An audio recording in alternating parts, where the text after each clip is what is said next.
यस्य प्रसादात् भगवत्प्रसादो यस्य प्रसादान्न गतिः कुतोऽपि ध्यायं स्तुवं तस्य यशस्त्रिसन्ध्यां वन्दे गुरो श्रीचरणारविन्दम्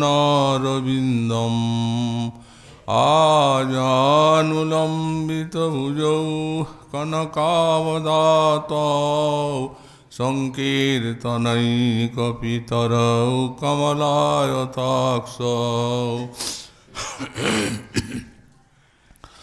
विश्वाम्बरौ द्विजवरौ जुगधर्मपालौ वन्दे जगत्प्रियकरौ करुणावतारौ नमस्त्रिकालसत्याय जगन्नाथसुताय च सवृताय सपुत्राय सकलत्राय ते नमः वरेहापीडाभिरामं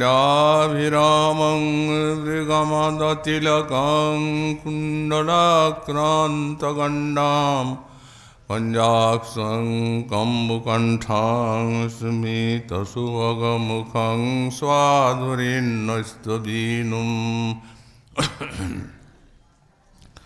श्यामं शान्तं त्रिभङ्गं रविकरवसनं भूषितं वैजयन्त्या वन्दे वृन्दावनस्थं युवति शतवृतं ब्रह्मगोपालवेशं तप्तकाञ्चन गौरङ्गी राधे वृन्दावनेश्वरी वृषभानुसुते देवी तं नमामि हरिप्रिये मूकां करोति वाचालं पङ्गुं लङ्घयति गिरिं यत्कृपातमहं वन्दे परमानन्दमाधवं वाञ्छाकल्पतरुभ्यश्च कृपासिन्धुभ्य एव च पतितानां पावनेभ्यो वैष्णवेभ्यो नमो नमः हरिभक्ति पराजे च हरिनाम परायणा दुर्वृत्ता वा सुवृत्ता वा तिसंग नित्यं नमो नमः नमः धर्माय महते नमो कृष्णाय विदुषे ब्राह्मणेभ्यो नमस्कृत्य धर्मान् भोक्ष्ये सनातनान् नारायणं नमस्कृत्य नरं चैव नरोत्तमं देवीं सरस्वतीं व्यासं ततो जयो मुदीरयेत् जय रूप सनातन भट्ट रघुनाथ श्रीजीव गोपाल भट्ट दास रघुनाथ ईशय गोसाई करी चरण वंदन हईते विघ्ननाश भीष्ट पुराण दुर्गमी पतिमेन्धश्च स्खलत्पादगतिर्मुहुः सकृपादुष्टिदानेन सन्तः सन्तु वलम्बनम्।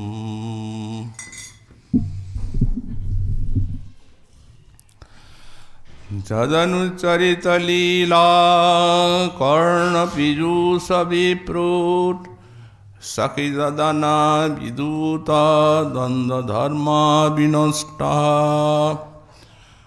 सपदि गृहकुटुम्बं दीनमुत्सृज्य दीना बहवः विहंगा भिक्षुचर्यां चरन्ति।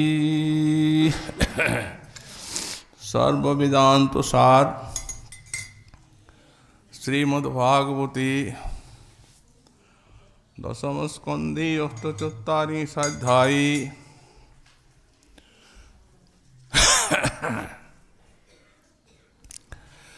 चित्रजल्प भाववती श्री श्री राधारानीर भ्रमरगीति वर्णनाय अष्टादश संख्यक श्लोके बोलें जदनुचरित लीला कर्ण पीयूष विप्रूट सकृदना विधूत द्वन्द्वधर्मा विनष्टा सपदि गृहकुटुम्बं दीनमुत्सृज्य दीना बहवः विहंगा भिक्षुचर्यां चरन्ति। श्री राधा रानी चरण सान्निध्ये गुंजनरत ভ্রমরের প্রতি বলছেন, ওরে তোর সেই কপটি বন্ধুর চরিত্রের কথা বলি। যা দানুচরিত লীলা, সে যা করে তাকেই মুনিগণ লীলা বলে বর্ণনা করে থাকেন। সে তার লীলা কর্ণ পীযূষ শ্রবণেন্দ্রিয়ে অমৃতের মতো স্বাদু, কিন্তু ওরে মনপ্রীতিকর নয়, ফলাফল অতীব ভয়ঙ্কর। বলি শোন, বিপ্রুট সকিত দান, বিপ্রুট মানে এক ফোঁটা, সেই লীলার এক ফোঁটা যদি দূরের থেকেও কেউ একবার শোনে, তার কানে যায়, তো দ্বন্দ্ব ধর্মা বিদূত, দ্বন্দ্ব ধর্ম মিথুনাচার সে গুচে যায়, মিথুনাচার থাকে না। যে ব্যক্তি শোনে সে বিনষ্টা, সে লোকটা নষ্টই হয়ে যায়। ঈশ্বরী কিরূপে নষ্ট হয় বলে শোন বলি।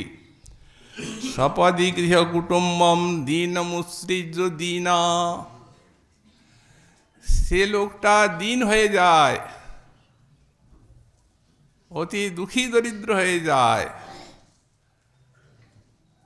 এবং সপদি শীঘ্র সে দীনম গৃহকুটুম্বম উৎসৃজ্য, দীন দুঃখী গৃহকুটুম্ব, মাতা পিতা পুত্রবতী ভার্যা সন্তান ইত্যাদি সবকে ছেড়ে দিয়ে চলে যায়।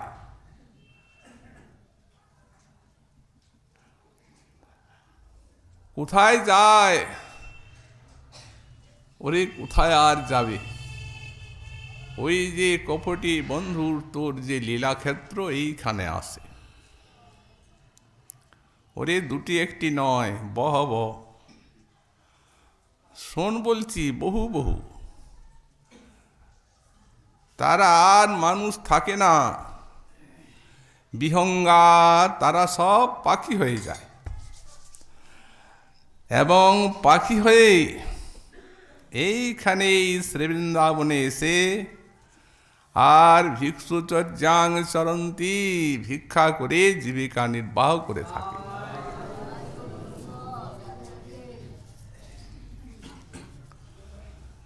দিব্যন্মাদের স্বভাবে শ্রী শ্রী রাধারানী ভ্রমরের প্রতি বলছেন, ওরে মধুপ, আমরা সাক্ষাৎ তার সঙ্গে যে এই দুঃখের সাগরে নিমগ্ন হয়েছি, এ তো হতেই পারে, কিন্তু ওরে তার ওই একটু চরিত্রের কথা বলি, শোন। যারা তার চরিত্র এক ফোঁটা শোনে, ওরে তাদের দ্বন্দ্বধর্ম বিধূত হয়ে যায়, মিথুনাচার বর্জিত হয়, এবং তারা এরূপ নিষ্ঠুর হয়ে থাকে, এবং এইরূপ সেই লীলা কথার ফলাফল যে ত্রিবর্গলতার মূলকে উন্মিলন করে দেয়, উন্মিলিত হয়ে যায়।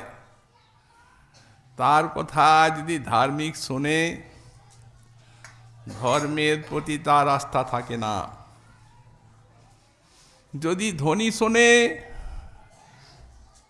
ধনের প্রতি আসক্তি ছেড়ে দেয়। যদি বিষয় শোনে, তো বিষয় আর তার কোনো টান থাকে না। এই প্রকার ত্রিবর্গের মূল পর্যন্ত উৎখাত করে দেয় তোর বন্ধুর লীলা, কথা, চরিত। আর মিথুনাচার বর্জিত হয়ে যায়। মাতা পিতা শুনলে পুত্রের প্রতি মমতা ত্যাগ করে থাকেন। সন্তান যদি শোনে, মাতা পিতার প্রতি স্নেহ ভক্তি ত্যাগ করে থাকে।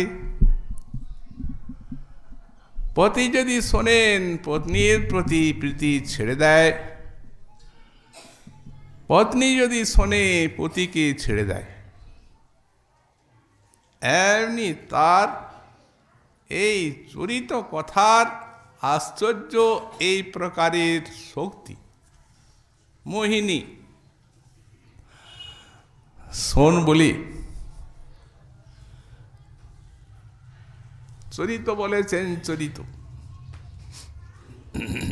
এখন এখানে বুঝতে হবে যে এই কৃষ্ণের যে চেষ্টা সেটি দু প্রকার, একটি হচ্ছে কর্ম আর একটি লীলা। তো তিনি যে সব মুসলমানাদি কার্য করেন, তারাভার হরণ, সাধু রক্ষণ, অসুর মারণ, ধর্ম সংস্থাপন, এগুলি হচ্ছে সব কর্ম। আর লীলা স্বেচ্ছাতে যে পরিকরগণ সঙ্গে আনন্দে খেলা করেন তার নাম হচ্ছে লীলা।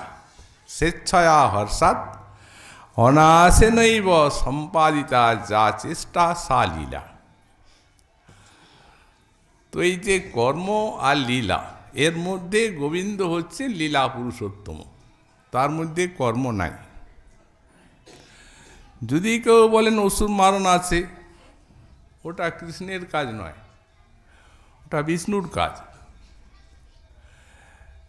স্বয়ং ভগবান শ্রীকৃষ্ণের বিগ্রহে থেকে বিষ্ণু অসুর মারণটা করেন। কৃষ্ণের হাতে হয়, কিন্তু হাতে হয় বলে সেটিও মাধুর্য মণ্ডিত হয়েই প্রকাশ পায়। মধুর ঐশ্বর্য মাধুর্য এই জন্যই ব্রজে বলা হয়েছে। খেলার ভিতরেই তিনি অসুর মারণাদি করেন, কাজটা কিন্তু বিষ্ণুর। এর কেবলই মধুর মধুর লীলা, খেলা। তো কর্ম যে তারও শক্তি আছে। ভগবান নিজে বললেন, জন্ম কর্ম চমি দিব্যম এবং জগত্তি তত্ত্বতঃ তক্তাদেহং পুনর্জন্ম নৈতি মামিতি সর্জুন। যারা আমার এই জন্মকর্মের কথা শুনেন, এই তারা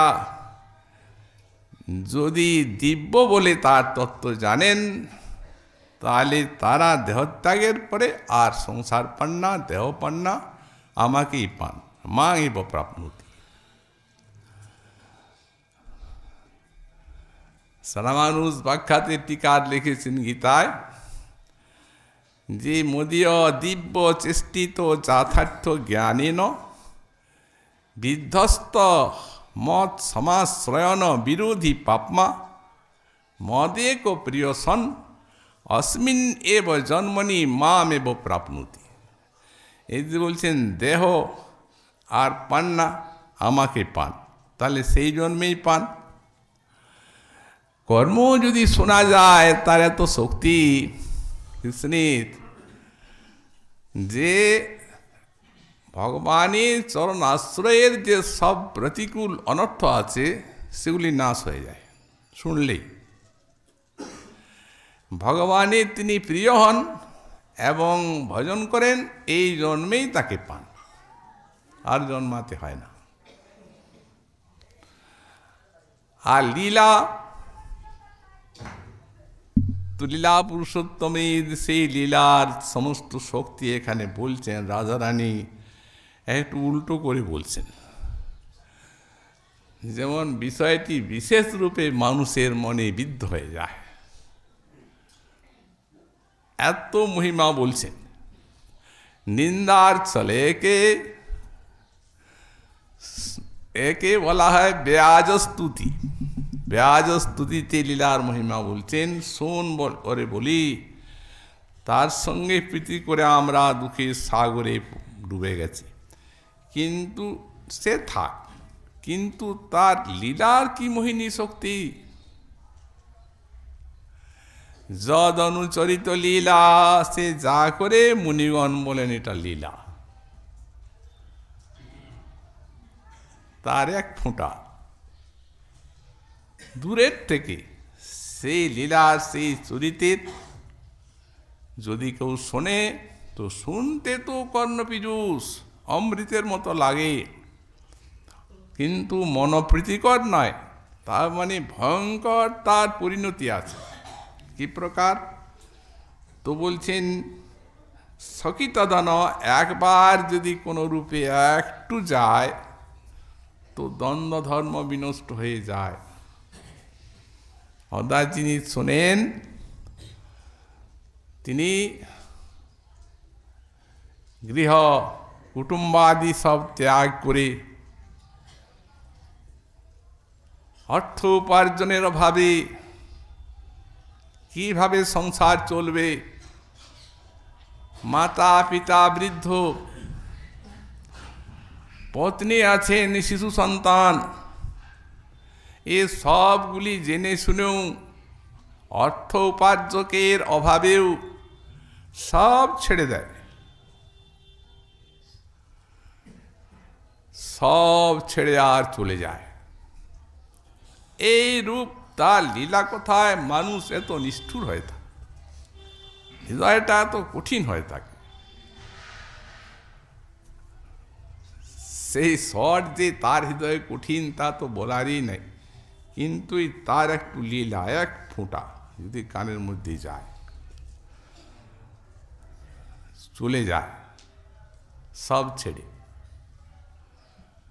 উৎসৃজ্য শব্দের ব্যাখ্যায় শ্রী বিশ্বনাথ চক্রবর্তী পাদ লিখেছেন, সেই স্ত্রী পুত্রাদিকে জল কুশ সংযোগে মৃত্যুর হাতে সমর্পণ করে দিয়ে চলে যায়। তো মরবেই, কিছু তো নাই, উপার্জন করবে কি? এরূপ নিষ্ঠুর করে তোর ওই বন্ধুর কথা। আবার সে স্ত্রী পুত্র না হয় মরেই যাক, কিন্তু সে যদি একটুখানি সুখী হতে পারত তবু জানতাম। কিন্তু ওরে যখন যায়, তখন একটি কানাকড়িও আঁচলে বেঁধে নিয়ে যায় না, সব ছেড়ে চলে যায়। এমনি একটা বিক্ষেপ আছে তার মধ্যে। ওই লীলায় তোর বন্ধুর, তার ভিতরে এইরকম একটা মনোভাবনা সৃষ্টি করে, ভবিষ্যৎটা চিন্তা করে না। তো ঈশ্বরী, তাহলে তারা কি জীবিকায়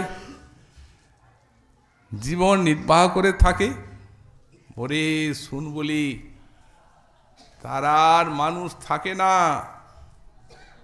তারা সব বিহঙ্গ হয়ে যায়, পাখি হয়ে যায়। এবং পাখি অন্য পাখি নয়, ওরে হংস হয়ে যায়। আর হংসও সে ছোটখাটো হংস নয়, বড় হংস, পরমহংস হয়ে যায়। আর কি খাবে? ওই গধুম কণা ইত্যাদি যা পায় তাই খেয়ে জীবন ধারণ করে। সুচর্যাং চরন্তি। ওরে এই রূপ দুটা একটা না, বহব। যে শুনছে, যে শুনবে, এবং যারা যারা শুনেছেন সবারই দশা করে ওর লীলা।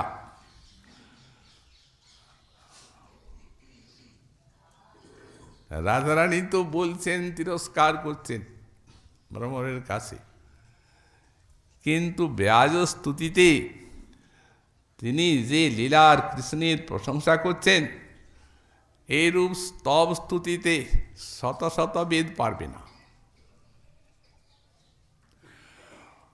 ওনার প্রশংসার দিকটি হচ্ছে এই যে কৃষ্ণলীলাতে এমন একটি অভূতপূর্ব মাদকতা আছে, শক্তি আছে, তার কৃষ্ণের প্রতি এমন আবেশ জাগায় যে লীলা শ্রবণ মাত্রে লাগে তো অমৃতের মতো স্বাদু, এবং সব ইতর বস্তুতে তার অনাস্থা জন্মে যায়। সব এই জগতের যত সব পার্থিব বস্তু আছে, পার্থিব বস্তুর মোহ কেটে যায়। ভগবানে এমন আসক্তি জাত হয় যে সব পার্থিব বস্তুর মোহকে ত্যাগ করে, আর তার বৃন্দাবনে যে সৎসঙ্গ, তারপরে কথা শ্রবণাদি, ব্রজবাসী সৌভাগ্য লাভ এবং ভাগবত পরমহংস পদবী লাভ হয়ে থাকে। এত দূর পর্যন্ত এক ফোঁটা কথার এমনি শক্তি লীলা কথার, এত আস্বাদন। বিশ্বনাথ চক্রবর্তী পাদ লিখেছেন, মনে করুন অনেক প্রচুর মিশ্রিত ধতুরার বীজ যদি একসঙ্গে মিশিয়ে দেওয়া হয়, পেটে দেওয়া হয়, খুব স্বাদু লাগে। কিন্তু যে ধতুরার বীজ আছে, এই জন্য মাথাটা ঘুরায়, এমন একটা আবেশের সৃষ্টি করে যে অন্য সব আবেশ ভুলিয়ে দেয়। তো তেমনি আস্বাদন করতে তো কর্ণপীযুষ অমৃতের মতো লাগলো, আর এর কাজটি হচ্ছে কি, ওই শ্রীকৃষ্ণের আবেশ এমন জন্মালো যে অন্য আবেশ সমস্তই হৃদয়ের থেকে বিদূরিত হয়ে গেল। এই জন্যেই ভাগবত বলেন, তদেব রম্যম রুচিরং নবম নবম, তদেব সৎসৎ মনসা মহোৎসবম, তদেব শোক বিশোষণং নিনাং, যদুত্তম শ্লোক যশোনুগীয়তে। সুতমুনি, তদেব রম্যম রুচিরম নবম নবম, বললেন এই যে শ্রীকৃষ্ণের লীলা, এই রম্য রমণীয়, রুচিরম মধুরাতি মধুর, নবম নবম ক্ষণে ক্ষণে নব নবায়মান। আর এ তো হলো আস্বাদনে, আর আনুষঙ্গিকভাবে শোক বিশেষণম নাম, সমস্ত এই পার্থিব শোক অর্থাৎ সংসারের মোহ সব কেটে যায়। যদুত্তম শ্লোক যশোনুগীয়তে, এই উত্তম শ্লোকের যশ, তার এই প্রকার শক্তি, এত মাধুর্য আছে।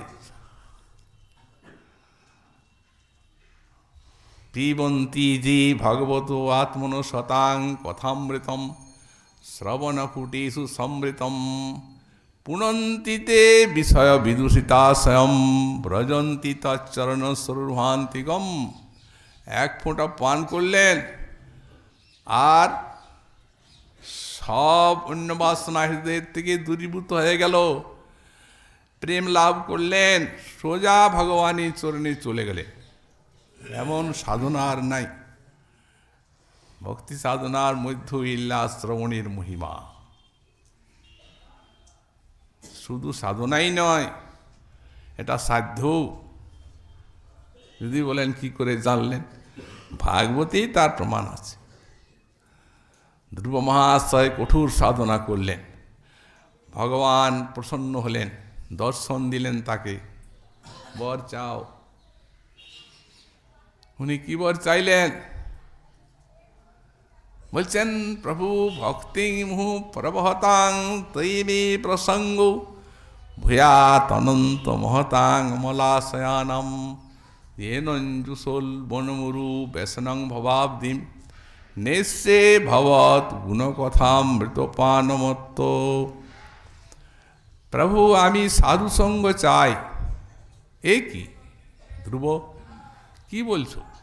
ওরা তো সাধকে, প্রথম অবস্থায় তাদের সাধুসঙ্গ। তুমি সিদ্ধ হয়ে সাধনা করে তুমি প্রেম পেয়েছো, আমাকে পেয়েছো, এখন আমার সেবা চাও, আমাকে চাও, না হয় ধর্ম অর্থ কাম মুক্তি যেগুলি লোকে পুরুষার্থ বলে সেগুলি চাও, তুমি সাধন চাচ্ছ। বললেন প্রভু ওগুলো আমরা চাই না, ওরা আপনি আমাদিগকে চায়, ধর্ম অর্থ কাম মুক্তি। আর তোমাকে নিয়ে কি করব? তোমাকে কি আমি ছেলে মানুষ আস্বাদন করতে পারবো? যেমন যার দাঁত নাই, বৃদ্ধ কি ছেলে মানুষ, তাকে কেউ একটা ক্ষুদণ্ড দিয়েছে, ওটা চিবাতেই পারবে না, ও কি করবে? চাটলে তো আস্বাদন নাই।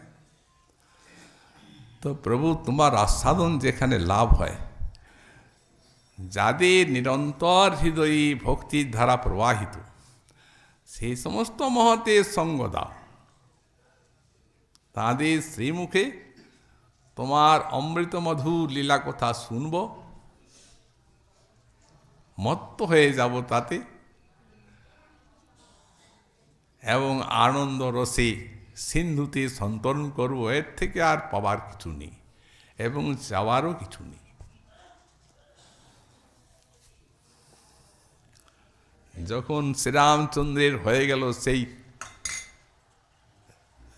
রাবণ কর্তৃক যে নাগপাশের বন্ধন, তখন নারদ গুরুরের কাছে গেলেন, বললেন যাও পক্ষীরাজ, প্রভু ভগবান এখন লীলা করছেন, নাগপাশের বন্ধন অঙ্গীকার করেছেন, নাগগুলি ছাড়িয়ে দাও। উনি এলেন, ভগবানের তো নাগপাশ মোচন করলেন, কিন্তু নিজে পাশে বন্ধিত হয়ে আর গেলেন ফিরে। যার নামে ভবপাশ খণ্ডন হয়ে যায়, তিনি স্বয়ং রাক্ষস একটা তমগুণ, তার এই নাগপাশে বন্ধন স্বীকার করলেন, মোহ হয়ে গেল। যখন মোহ হয়ে গেল, আর ভালো লাগে না, মনে প্রসন্নতা আছে না, তখন শ্রীমন মহাদেবের নিকটে গেলেন, প্রভু আমার এইরকম হলো, এখন কি করব? মহাদেব বললেন, দেখো পক্ষীরাজ, এটা কৃপা, কারণ তুমি তো পার্শ্বদ, পার্শ্বদের কখনো মোহ হয় না। ভগবান তোমাকে অতি উৎকৃষ্ট আস্বাদন দান করবেন, তাই এই ভাবটা তোমার মধ্যে এসেছে। অতএব তুমি একটু বেশি সময় হরি কথা শোনো। আমি বলতে পারি, কিন্তু আমার নানা দিকে কাজও। তারপর তুমি তো পক্ষী স্বরূপ, অতে এমন একটি জায়গায় পাঠাবো, তুমি কাকভূষণীর কাছে যাও। উনি নীলগিরিতে হরিকথা বলেন, ওনার ওই কাজ, সেইখানে কিছুদিন তুমি হরিকথা শোনো। উনি তো গেলেন, সেখানে যখন যাচ্ছেন, তখন সেইখানে 1 যোজন ব্যাপী এমন শক্তি হয়ে আছে ওই কথার, যে যেমনি 1 যোজনে ঢুকেছেন তেমনি মোহটা গেল, প্রকাশ এসে গেল হৃদয়ে, আর কোনো মোহ নেই। হরিকথার শক্তিতে এত দূর পর্যন্ত এই মোহ নাশ করার ক্ষমতা, না জানি সাক্ষাৎ সেই হরিকথা কত শক্তিমান। গেলেন, শুনলেন। ওনারা তো পক্ষীরাজকে দেখেই সব সাদর সম্বর্ধনা করলেন, উঠে দাঁড়ালেন, সৎকার করলেন। বহু বৃদ্ধ বৃদ্ধ সব পক্ষী ভক্ত শোনেন, আর উনি হরিকথা বলেন। সেইখানে হরিকথা শুনলেন। শুনে বলছেন, ভূষণ্ডীজি, এই ভগবানকে পিঠে করে কত দেশ দুনিয়া সারা ব্রহ্মাণ্ড ঘুরেছি, আস্বাদন পাই নাই। এই আপনার কাছে এসে ওর আস্বাদনটা পেলাম। আপনার লীলা এত মধুর কথা, তার সেই লীলা কথা এই আস্বাদন করে আর প্রাণ এমনভাবে ভরে গেল যে ভাবছি ওই পিঠে বয়ে তাকে কোনো আস্বাদন নাই। এই জায়গায় তার অভিব্যক্তি আছে, যা আপনি আস্বাদন করালেন। তো সুতরাং এই জন্যই ওটাকে সাধ্য বলা হলো, সাধনাই নয়, এই হরিকথা সাধ্য। এই সমস্ত মহিমাগুলি রাধারানী প্রকাশ করছেন এই শ্লোকে। এক ফোঁটার এত শক্তি, আর যারা নিশিদিন আস্বাদন করছেন তাদের আর কথা কি আছে।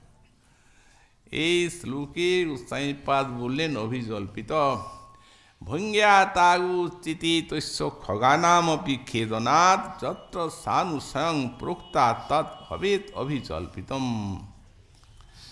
বললেন, ভঙ্গিতে খগানামপি খেদনাৎ, অর্থাৎ পক্ষীকেও যখন খেদ প্রদান করে তখন মানুষের কথা আর কি আছে।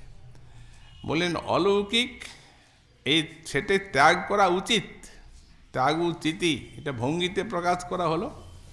এটি সানুসয়ং মানে সানুতাপম, অনুতাপের সঙ্গে যা বলা হয় তাকেই অভিজল্পিত বলা হয়ে থাকে। এই অভিজল্পিত নামক চিত্রজল্প এখানে। তারপরে এখন আজল্পের কথা বলছেন। বয়মৃতমিব জিম্মবাহিতং শ্রদ্ধানা কুলিকরুতমিবাজ্ঞা কৃষ্ণবদ্ধু হরিণ্য দাদিষু রসকৃতে তৎ নখস্পর্শ তীব্র স্মররুজ উপমন্ত্রীন ভন্যতামন্যবার্তা। রাধারানী বলছেন, হে দূত উপমন্ত্রীন, বয়ম ঋতমিব জিম্মবাহিতং শ্রদ্ধানা, সেই যে কপটি তোর বন্ধু, তার বাক্যে আমরা ওই ঋষি বাক্যের মতো বিশ্বাস করেছিলাম, শ্রদ্ধা করেছিলাম। কিন্তু কুলি করু তৈবাজ্ঞা কৃষ্ণবদ্ধ হরিণ্য, যেমন ব্যাধের গানে মুগ্ধ হরিণী মোহিত হয়ে সেই দিকে ছুটে যায়, আর ব্যাধের বাণী তার যেন সার হয়, তেমনি তোর বন্ধুর যে এই কথা, তাতে আমরা মোহিত হয়ে আর তার কাছে ছুটে গেলাম, বিশ্বাস করলাম। এখন তার তীব্র নখস্পর্শ, ওই সেই জ্বালা আমাদের ভোগ করতে হচ্ছে। দাদিষু রসকৃতে তৎ নখস্পর্শ তীব্র, সেই তীব্র নখস্পর্শ ওই হরিণীর মতো সেই এখন আমাদের সার হয়েছে, জ্বালা নিরন্তর। অতএব আর তার কথায় প্রয়োজন নেই। ভন্যতাম অন্য বার্তা, কৃষ্ণ কথা ছেড়ে অন্য কথা বল। ভ্রমরটি গুঞ্জন করছে। রাধারানী তার গুঞ্জনের থেকে মনে মনে ধারণা করছেন, ভ্রমর যেন বলছে, ঈশ্বরী আপনি যা বলছেন তা কখনো হওয়ার সম্ভাবনা নেই। তার কারণ আপনি তো আমার বন্ধুকে এত তিরস্কার করছেন ঠিকই, কিন্তু আপনার হাব ভাব, আপনার কথাবার্তা ইত্যাদিতে আমি বুঝতে পারছি যে আপনি বিরাট কৃষ্ণ তৃষ্ণা পাত্রী। ও তৃষ্ণাটা আপনি ছাড়তে পারেন নাই, অন্য কথা তো বলছেনই না। যতই তিরস্কার করুন, কিন্তু আপনার ভিতরে কৃষ্ণ তৃষ্ণা ব্যাপক, এটা বুঝতে পারছি আপনার হাব ভাবে। অতএব আমি বুঝতে পারছি যে আপনার অন্তরে বাহিরে শ্রীকৃষ্ণ পূজিত হচ্ছে। রাধারানী বলছেন, ওরে এই কথার উত্তর শুনবি? তাহলে শুন বলছি, আমি একা না, আমাদেরই ব্রজে সকলের চোখে মুখে হাবে ভাবে কথায় বার্তায় তুই এইটা বুঝতে পারবি। কেন জানিস কেন আমাদের এরকম হয়েছে? আর সেই জন্যই তো দুঃখের সাগরে পড়েছি। ওই যে কপটি, যম্র বলছেন কপটি, তার মধ্যে এমন কোন মোহিনী শক্তি আছে, ওরে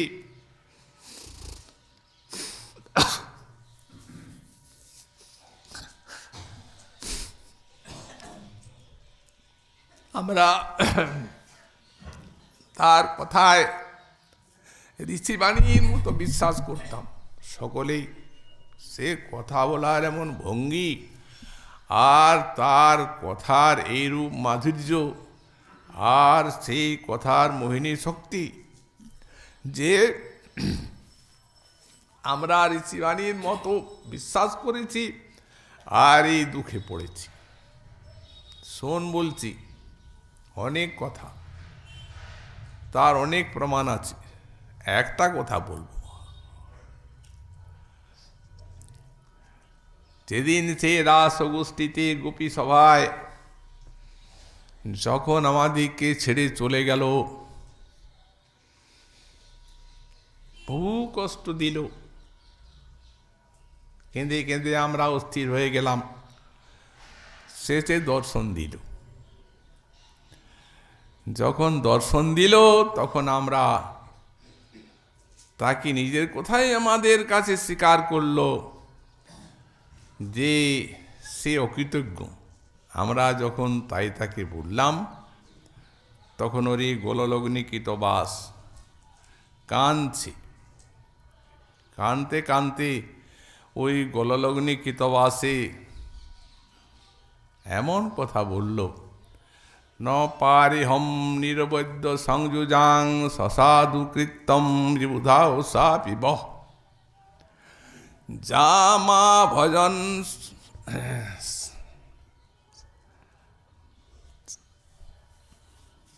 সম্বৃষ্ট গৃহ।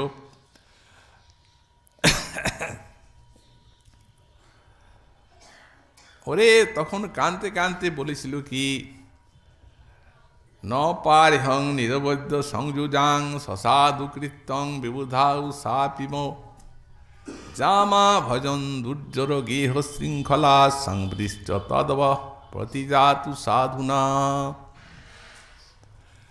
হে ব্রজদেবীগণ, তোমাদের ভজন অতুলনীয়। এই ভজন কারো ব্যাখ্যা করার শক্তি নেই, কারণ তোমরা আমার সুখের জন্য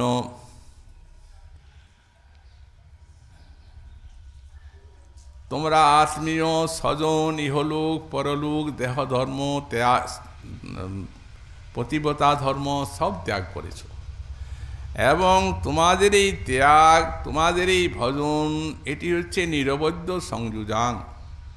নিরবৈদ্য সংযুজাং কেন বললেন? প্রত্যাদি স্পর্শাভাবেন নিরবৈদ্যম, পতি কোনোদিন দেখতেও পায় নাই, অতএব পতি প্রভৃতি স্পর্শের অভাবে তোমাদের এই নির্মল সংযোগটিকে নিরবৈদ্য বলছেন। নিরবৈদ্য, এতে কোনো প্রকারের কিছু নিন্দা নেই, অনিন্দিত সংযোগ।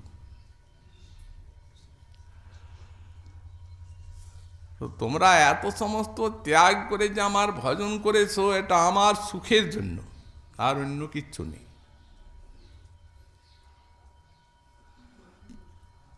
তো তোমাদের যে এই ত্যাগ আর এই ভজন, আমি যদি ব্রহ্মার আউসকাল পর্যন্ত এক একটি গোপীর এই প্রেম ঋণের শোধ করার চেষ্টা করি, তো এই ঋণ কোনোদিন শোধ হবে না, বাড়বে। এই বাড়বে কথাটিকে সোজাসুজি না বলে একটু ঘুরিয়ে বললেন। বললেন আপনাদের সৌশল্যেই এর প্রতিকার হোক, এই কথা বললেন। যেন তিনি প্রতিকার চান। এত ঋণী হয়ে গেছেন, ঋণী হয়ে কে থাকতে চায়? কিন্তু ঋণের শোধ তো করা চাই, তবে তো মন ভালো লাগবে। ওই কথাটাকে উনি বলছেন আপনাদের সৌশীল্যেই এই ঋণের প্রতিকার হোক, সাধারণ কথা না। কি বলেছেন? আমার সুখের জন্য আপনাদের যে নির্মল ভজন সেইটি সৌশীল্য। এর আগেই তো নিজেই বললেন। তাহলে সৌশীল্য মানে কি? সৌশীল্য মানে আপনারা এমনি ভজন করবেন আমার নির্মল, নিজের দিকটা শূন্য, নির্মল গোপী প্রেম, আত্মেন্দ্রিয় সুখবাঞ্ছা নাহি গোপীকার, কৃষ্ণে সুখ দিতে করে সঙ্গম বিহার, কৃষ্ণ লাগি আর সব করি পরিত্যাগ, কৃষ্ণ সুখ হেতু করে শুদ্ধ অনুরাগ। এই যে শুদ্ধ অনুরাগ, এর কোনো প্রকার প্রতিকার নাই কৃষ্ণের কাছে। কারণ যিনি ভক্তের এক বিন্দু জল আর এক পদ্ম তুলসীর আত্মবিক্রয় করেন, তাও ঋণী থেকে যান। সেই অনুপাতে যদি এইটা দেখা যায় তো হবে কি, তোরে এইভাবে ওই আজ হবে না, শেষ, আজ নিয়ে যাও, কাল আরতি হবে, একটু বাকি আছে।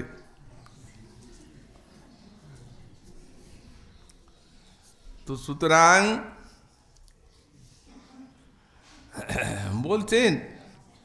বলছেন যেহেতু এইভাবে সে কানতে কানতে আমাদের নিকুটি ওরে বলেছিল, বিশ্বাস না করার তো কোনো উপায় নেই। তো এইরূপ কত শত বাণী, আর সেই বাণীগুলির ব্যভিচারও কতবার হয়েছে, কিন্তু ওরে আমরা তার বাণীতে এতই মোহিত হয়েছি যে আমরা তার আশা ছাড়তে পারিনি। শেষকালে ওরে কি হয়েছিল, আমরা তার বধূও হয়ে গেছিলাম, সব ছেড়ে একান্ত তারই হয়ে গেছিলাম। এই জন্যই রাধারানীর বাণী, বন্ধু আমারই কহিছু কি তোমার প্রীতি ভাবিতে ভাবিতে না, বন্ধু কি আর বলিব আমি, জীবনে মরণে জনমে জনমে প্রাণনাথ হইও তুমি, তোমার চরণে আর আমার পরাণে বাঁধিল প্রেমের ফাঁসি, তাই এক প্রাণ হইয়া আমি তোমারই হইয়া একান্ত হইলাম দাসী, ভাবিয়াছিলাম এতিন ভুবনে আর মোর কেহ আছে, কিন্তু রাধা বলি কেহ শুধাইতে নাই দাঁড়াবো কাহার কাছে, মা আছেন, বাবা আছেন, কোটি কোটি সখী আছেন, রাধার অভাব আছে, আপনারা সব আছেন, অনন্ত কোটি ভক্তের সমাজ, সকলেই তো উনি প্রাণ। কিন্তু কেমন ভাবে কৃষ্ণ এর কথা বলছেন, কিভাবে তার চরণে শরণাগত হয়েছে। সাধারণ একটা জীব শক্তি তো না, উনি মহালক্ষ্মী স্বরূপিণী, সবার উপরে যার থেকে তত্ত্ব আর নেই, কৃষ্ণও যার আরাধক, কিন্তু কিভাবে তিনি শরণাগত হয়েছেন। রাধা বলি কেহ শুধাইতে নাই দাঁড়াবো কাহার কাছে, একুলে ওকুলে দুকুলে গোকুলে, আপনা বলিব কায়, শীতল বলিয়া লইনু শরণ, ও দুটি কমল পায়, না ঠেলি ছলে অবলা অখলে, যেহ উচিত তোর, ভাবিয়া দেখিনু প্রাণনাথ বিনে গতি যে নাহি কুমোর, দণ্ডের নিমিষে যদি নাহি দেখি তবে সে পরাণে মরি, জ্ঞানদাস কহি পরশ রতন গলায় গাঁথিয়া পড়ি, মনে হয় স্পর্শ রতনের মতো তোমাকে গলায় গেঁথে পড়ে থাকবো, আর নির্জনে তোমাকে যুগ যুগান্ত ধরে দেখব, তবু আশা মিটবে না। এইভাবে শরণাগত, তাই ভ্রমরের প্রতি বলছেন ওরে তারই হয়ে গেছিলাম। কিন্তু ওই যে তার বাণী, তাতে বিশ্বাস করে আমাদের কি ফল হলো, দৃষ্টান্ত দিচ্ছেন, বললেন বা ব্যাস যে বনে গান গায় হরিণীগুলিকে আকর্ষণ করার জন্য, এত মধুর গান যে হরিণীগুলি সেই সুরে লুব্ধ হয়ে ছুটে যায়, যেমনি গেল তেমনি বান মৃত্যু। আমাদের সেই অবস্থা ওরে। ভ্রমর যেন বলছে, ঠাকুরানী কি বলেন, আরে হরিণ সে তো বনের পশু, আর আপনারা হচ্ছেন এই মানবী গোপী, জ্ঞান বুদ্ধির দেহ আপনাদের, তাদের সঙ্গে নিজের দৃষ্টান্ত দিচ্ছেন।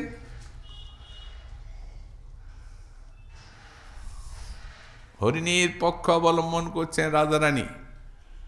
বলল, রে হরিণীগুলিকে কম মনে করবি না, শোন বলি, কৃষ্ণবদ্ধ হরিণ্য, তারাও কৃষ্ণবধূ। তাদের কি নাম জানিস? পতিগণের কৃষ্ণ সার, হরিণের নাম কৃষ্ণ সার। তোরা কৃষ্ণকে সার করেছে বলে ওদের নাম কৃষ্ণ সার। অতএব তোর বন্ধুর থেকে ওদের কি অপকর্ষ আছে? কোনো অপকর্ষ নাই, হরিণ কম নয়,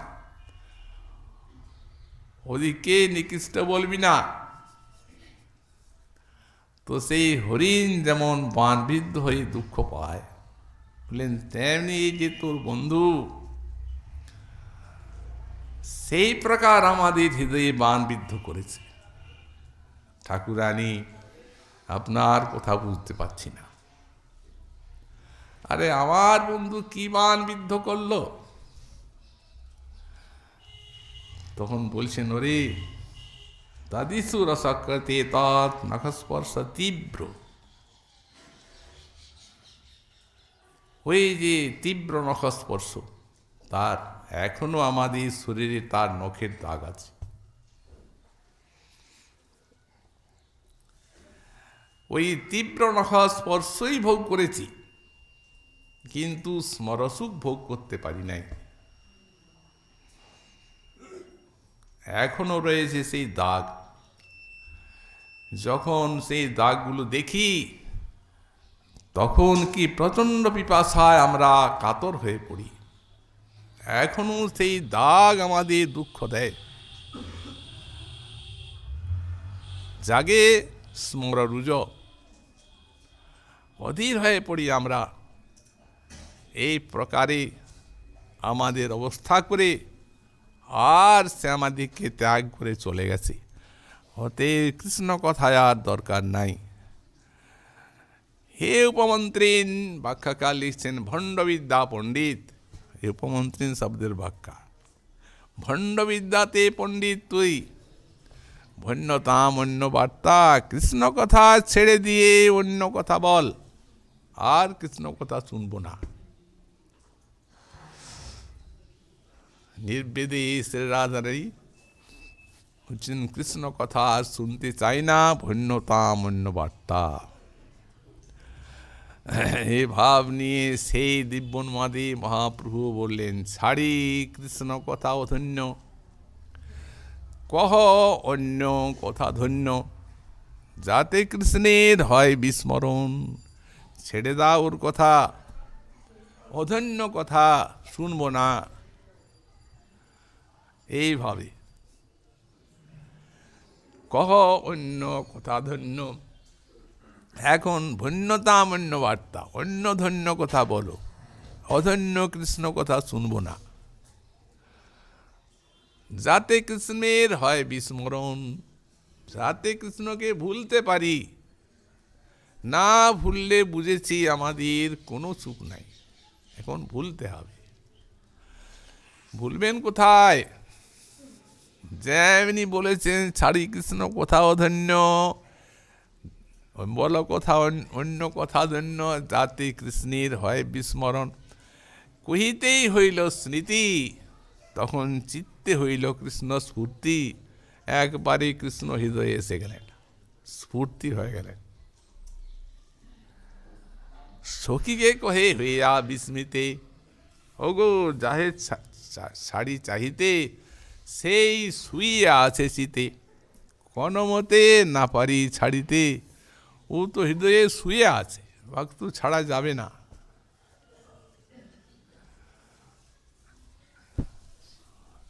রাধা ভাবীর স্বভাবান, কৃষ্ণে করায় কামজ্ঞান। এই যে সররুজ শব্দটা বলেছে, সররুজ, কৃষ্ণে করায় কামজ্ঞান, কামজ্ঞানী ত্রাস হইল চিতে। কহে যে জগত মারে, সে পছিল অন্তরে। এই বৈরি না দেয় পাশরিতে ওই কাম।